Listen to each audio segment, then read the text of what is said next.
You are listening to Alex Nanlohi Podcast, to know the Lord and to make Him known.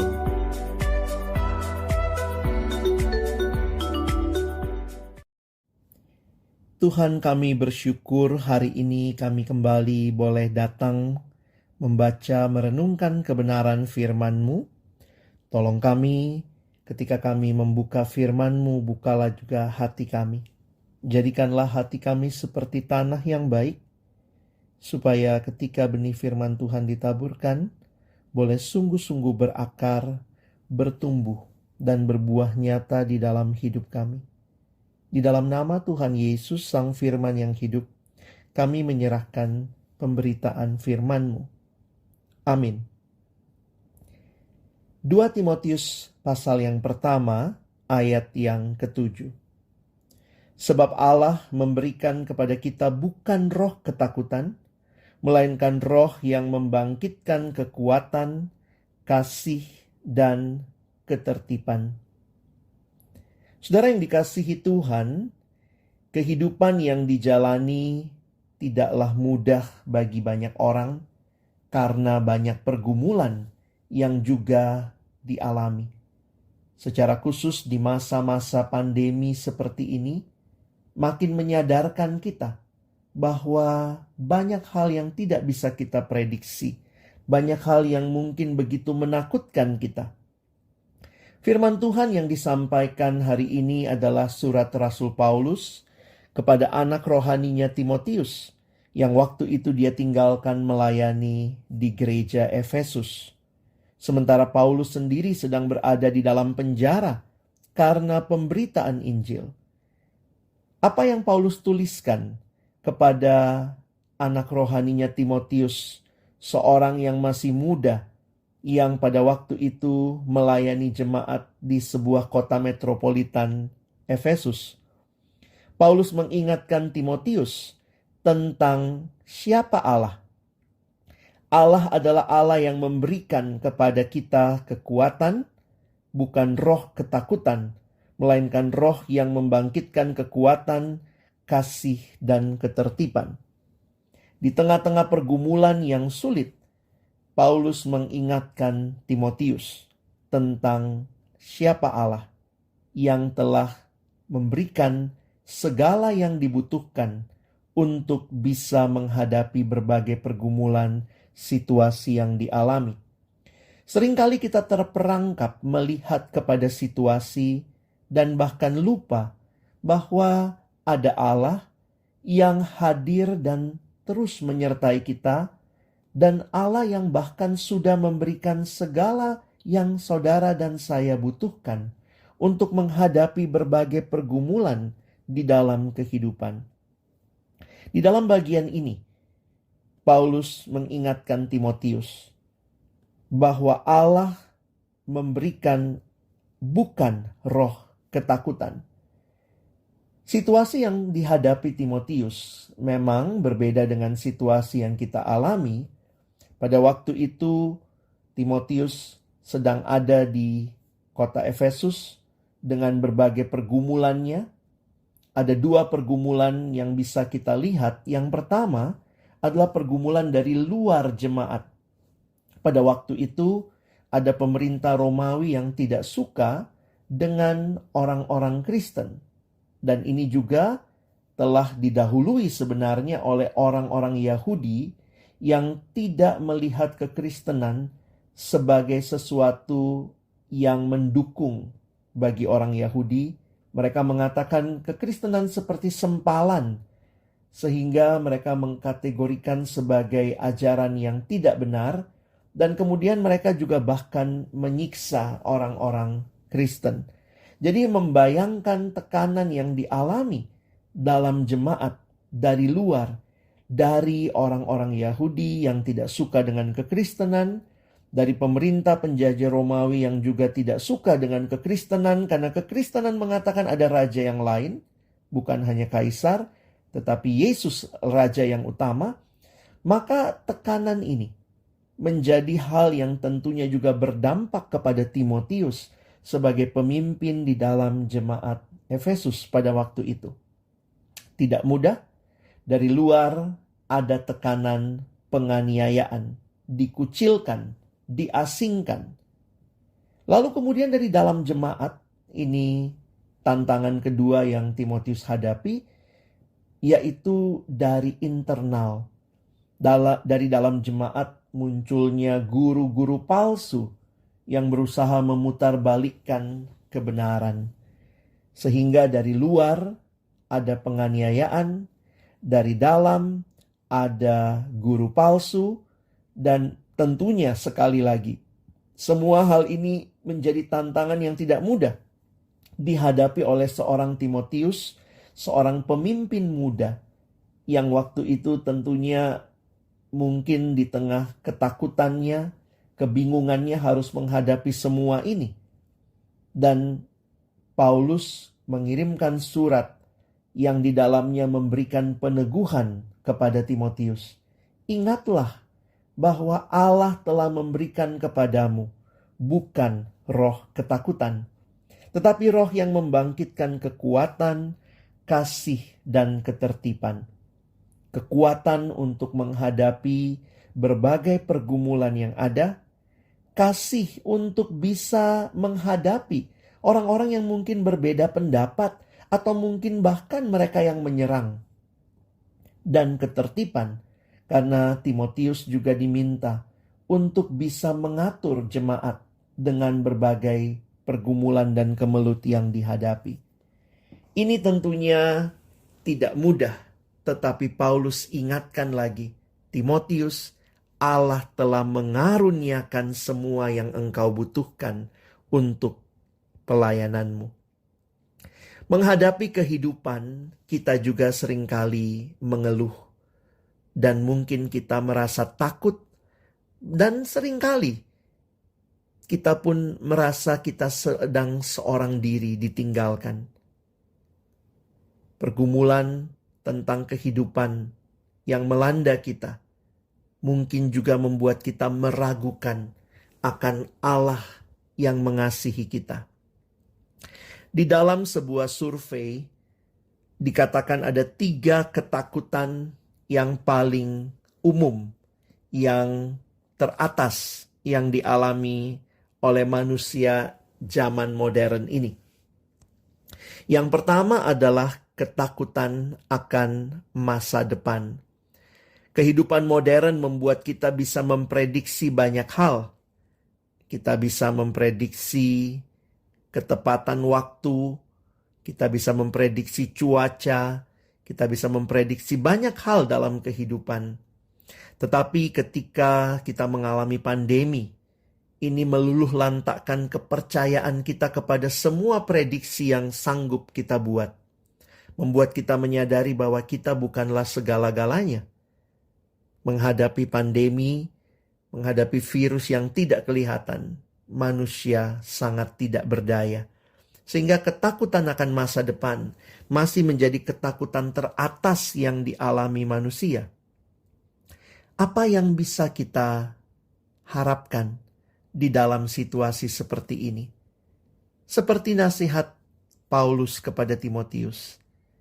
Ingatlah kepada Allah yang menyertai kita, yang bahkan sudah memberikan yang saudara dan saya butuhkan untuk bertahan dan menjalani hari-hari kita. Amsal 23 ayat 17 dan 18.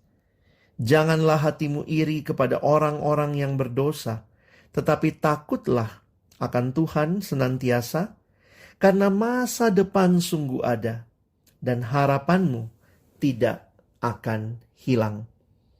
Takutlah akan Tuhan. Ini bukan menunjukkan kita takut dan lari dari Tuhan, tetapi sebuah ketakutan yang di dalamnya ada kekaguman, ada penyerahan diri penuh kepada Tuhan untuk masa depan yang sungguh ada dan harapan yang tidak akan hilang. Ketika saudara menghadapi ketidakpastian akan masa depan, ingatlah Allah kita, Allah yang sudah melangkah mendahului kita. Dia berjalan dan dia ada di masa depan. Percayalah kepadanya. Ketakutan yang kedua yang seringkali dihadapi manusia modern adalah takut gagal. Tentu kita mau semua hidup kita lancar dan bahkan jangan sampai ada kegagalan. Tetapi realitanya, Tuhan sendiri tidak pernah berjanji hidup tanpa masalah dan tanpa pergumulan. Tetapi Tuhan berjanji bahwa Dia menyertai kita di dalam langkah-langkah kita. Sehingga karena itu kita bisa terus melangkah.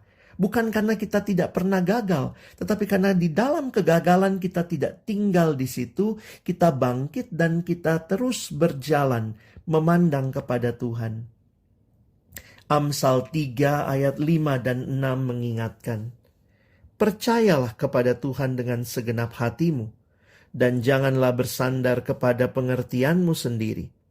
Akuilah Dia dalam segala lakumu, maka Ia akan meluruskan jalanmu.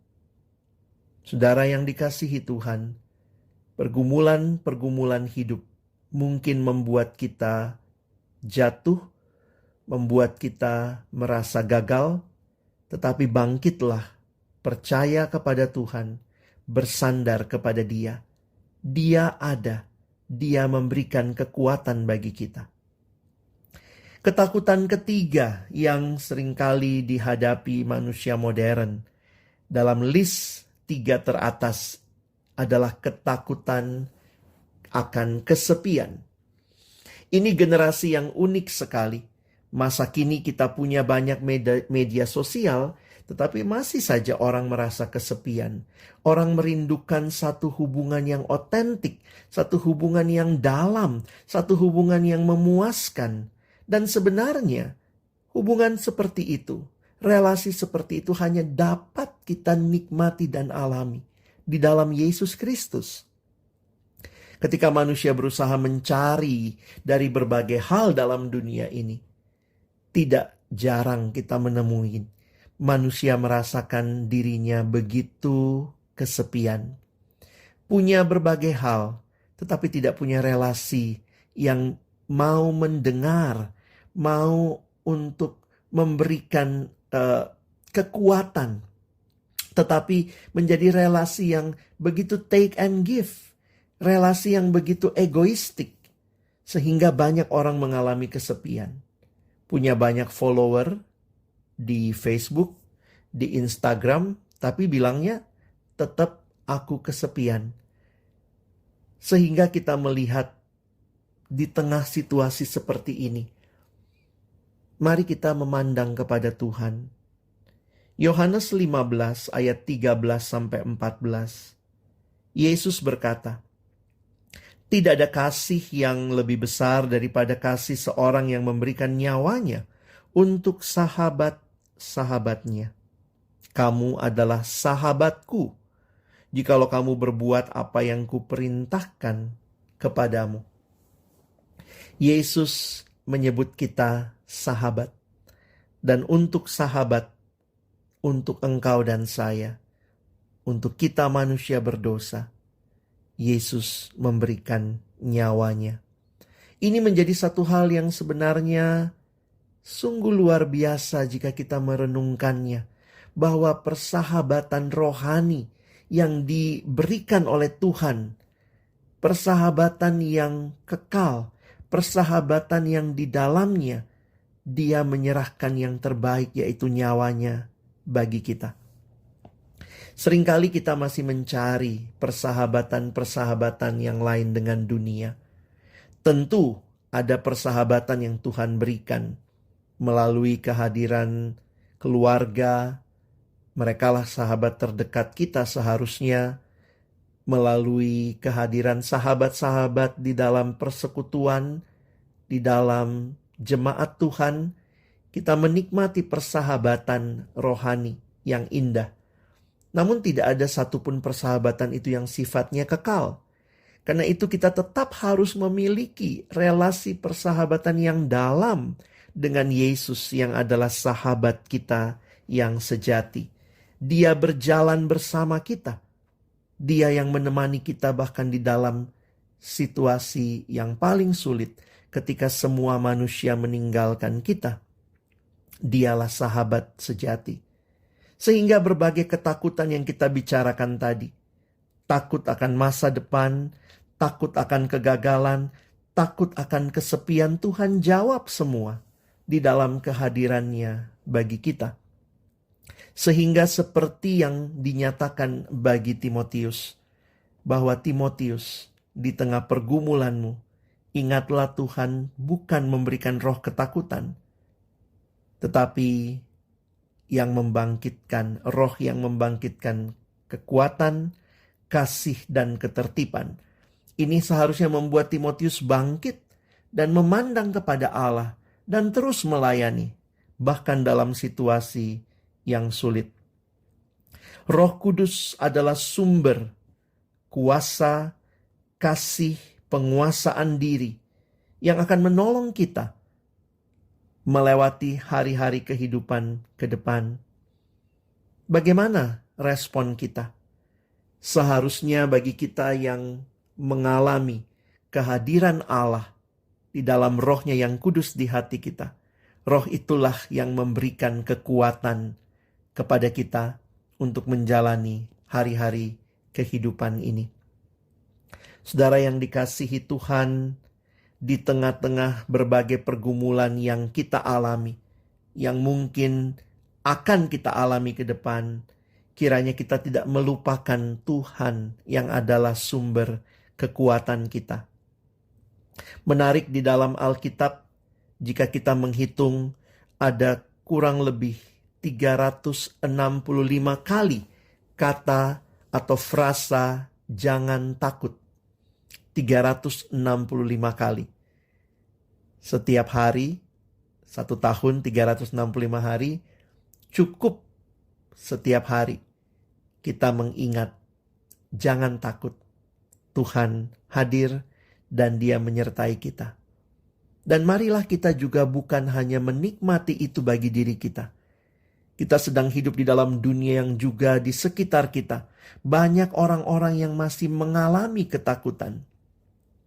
Apakah kita juga mau hadir bagi mereka? Menjadi orang-orang yang menolong mereka di dalam pergumulan yang mereka alami. Tetapi yang terutama, menolong mereka melihat siapakah Tuhan, sumber dari segala kekuatan. Sehingga ketika kita boleh menjalani hari-hari hidup ini, biarlah bukan hanya kita yang dikuatkan, tetapi kita pun dipakai Tuhan menguatkan orang-orang lain yang ada di sekitar kita. Karena itu mari saudaraku, bawalah hidupmu kepada Tuhan. Alamilah hidup yang dikuatkan oleh Tuhan di dalam kehadirannya. Dan marilah hadir di tengah dunia ini, membagikan kuasa, kasih, kekuatan yang saudara sudah alami dari Tuhan, supaya orang-orang yang mengenal dan melihat hidup saudara boleh melihat siapa Tuhan, sumber kekuatan dalam hidupmu. Jangan takut, Tuhan menyertai kita. Mari kita berdoa. Kami bersyukur karena hari-hari hidup yang tidak mudah kami boleh jalani, boleh lalui bersama dengan Tuhan. Timotius memiliki tantangan di masanya. Tantangan dari luar, tantangan dari dalam, dan itu juga dia hadapi. Bukan dengan kekuatannya sendiri, tetapi dengan kekuatan dari Tuhan. Karena Tuhan Engkau memberikan bukan roh ketakutan, tetapi roh yang membangkitkan kekuatan, kasih, dan ketertiban. Kami mohon anugerah-Mu, agar kami boleh melangkah di dalam pimpinan tuntunan Roh-Mu yang kudus, memberikan kepada kami kekuatan, kasih, dan ketertiban untuk menjalani hari-hari kehidupan kami. Terima kasih banyak ya Tuhan. Kami juga berdoa, jadikan kami alat kasih karunia-Mu, membagikan pengharapan, kekuatan yang kami nikmati dalam Tuhan, bagi saudara-saudara kami yang mungkin saat ini ada dalam kondisi yang sedang lemah, kondisi yang sedang terpuruk. Biarlah kami menyemangati mereka untuk bangkit dan memandang kepada Allah. Terima kasih untuk firman-Mu. Terima kasih untuk perenungan ini. Tolong kami bukan cuma jadi pendengar, tapi jadi pelaku-pelaku firman-Mu. Dalam nama Yesus kami berdoa. Amin.